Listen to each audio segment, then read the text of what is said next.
Okay, let's dive right into this quick explainer on setting up Max IPTV for Android and Google TV. 4 easy steps: create your account, add a playlist, install the app, and sync your devices. Let's go! Step 1 is your account. Head over to maxiptv.app and just click Sign Up to get started. Pop in your details here. Pro tip, use an anonymous email address for total digital privacy. Now check your inbox, click that Verify email link, and you'll head straight to your new dashboard. All right, step 2 is the playlist. Right there on your dashboard, simply choose Add Playlist. Type in the specific details from your streaming provider, then firmly click the Add Playlist button.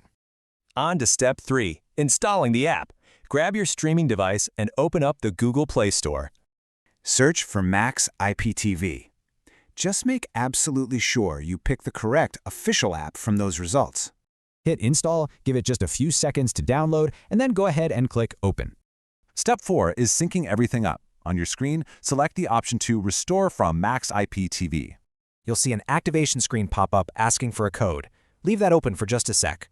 Switch back over to your web dashboard, open that drop-down menu, and select Devices. Click Add Device, then Generate Activation Code. That gives you your unique PIN for syncing. Head back to the TV app, carefully type in that exact activation code you just generated.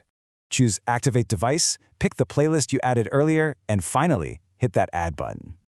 Boom! Your playlist syncs and your whole live TV installation process is completely finished. Enjoy! Now, a quick note on pricing. Annual subscriptions start at just $10 for the silver package.